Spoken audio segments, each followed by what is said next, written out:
नमस्कार मंडळी, स्वागत आहे तुमचं प्रियंकाच्या होम किचनमध्ये. आज आपण बघणार आहोत मस्त अशी चमचमीत पावभाजी कशी करायची ते. अगदी 6 ते 7 जणांना पुरेल अशी पावभाजी. चला तर मग रेसिपीला सुरुवात करूया. सगळ्यात आधी मी काय केलंय, एक मोठी वाटी हिरवा वाटाणा घेतलेला आहे, जो रात्रभर मी पाण्यामध्ये भिजत ठेवलेला आहे आणि हा आता मी 3 ते 4 शिट्ट्या घेऊन उकडून घेणार आहे. त्यानंतर मी फ्लॉवर घेतलेला आहे, अर्धा किलो फ्लॉवर आहे आणि एक 6 ते 7 बटाटे या ठिकाणी घेतलेले आहेत. मोठ्या साईजचे बटाटे आहेत.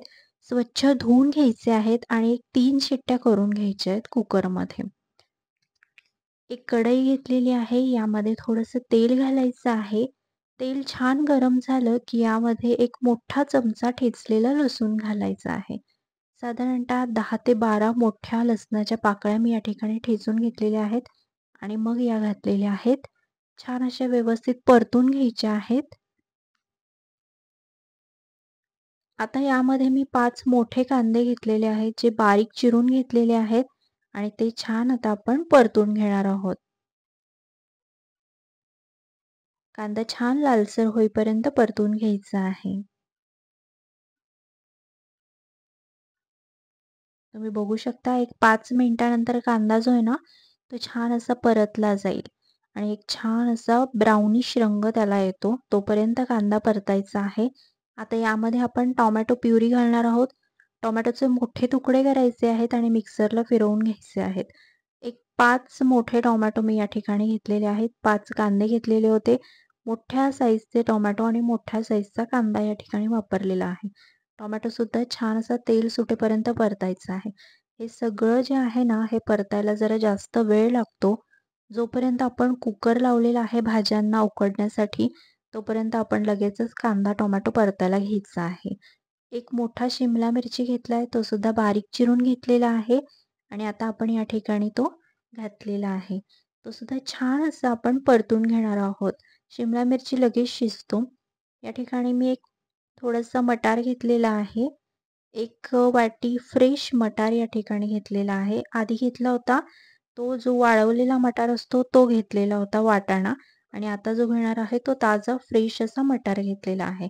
हे सगळं जे आहे ना एक 5 ते 7 मिनिटं छान असं परतून झालं, की यामध्ये अर्धं उकडलेलं बीट घालायचं आहे. बीट उकडून घ्यायचं आहे, साल काढून घेतलेलं आहे आणि हे छान किसून आपण घालणार आहोत. बीटाचा रंग पावभाजीला खूप छान येतो म्हणून या ठिकाणी बीट वापरले. खूप जास्त वापरू नका नाहीतर रंग खूप चेंज होतो. अगदी अर्धं बीट या ठिकाणी वापरलेलं आहे. आता यामध्ये मी लाल तिखट घातलेलं आहे. मोठे 2 चमचे लाल तिखट घालायचं आहे आणि मोठे 3 चमचे या ठिकाणी पावभाजी मसाला घातलेला आहे. कोणत्याही ब्रँडचा तुम्ही पावभाजी मसाला यूज करू शकतात. भाज्या छान अशा व्यवस्थित परतून घ्यायच्या आहेत आणि चांगलं तेल सुटेपर्यंत हे परतून घ्यायचं आहे मसाल्यांसकट. तिखटाचं प्रमाण तुम्ही तुमच्या आवडीनुसार कमी जास्त करू शकतात. तुम्ही बघू शकतात हिरवा वाटाणा, फ्लॉवर हे छान असं उकडून झालेलं आहे. आता मी काय करणार एक स्मॅशर घेणार आहे आणि हे स्मॅश करून घेणार आहे. वाटाणा, फ्लॉवर आणि बटाट्याचे साल काढून घ्यायचे आहेत उकडल्यानंतर आणि ते किसून घ्यायचे आहेत. बटाटा स्मॅशरने स्मॅश करायचा नाहीये, नाहीतर त्यात छोटे-छोटे तुकडे राहू शकतात. पण फ्लॉवर आणि वाटाणा जो आहे ना, तो छान स्मॅश करून घ्यायचा आहे. तुम्ही बघू शकता हे सगळं छान मी स्मॅश करून घेतलेलं आहे. आता काय करणार एक मोठी कढई घेणार आहे आणि हे सगळे जे भाज्या आहेत या आपण काय करणार आहोत त्या कढईमध्ये ट्रान्सफर करणार आहोत. या ठिकाणी मी मटार घातलेला आहे. हा भिजवून छान शिजवून घेतलेला आणि स्मॅश करून घेतलेला. आता यामध्ये फ्लॉवर घालायचा आहे.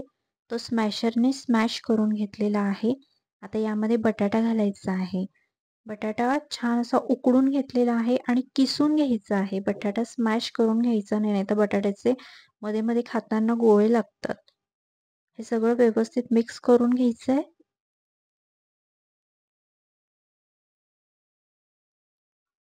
हे सगळं छान व्यवस्थित मिक्स करून झालं, की कढई आपण गॅसवर ठेवणार आहोत आणि काय करायचं आहे, जो मसाला आपण आधी परतवून घेतला होता ना, तो मसाला यामध्ये आता आपण ॲड करणार आहोत.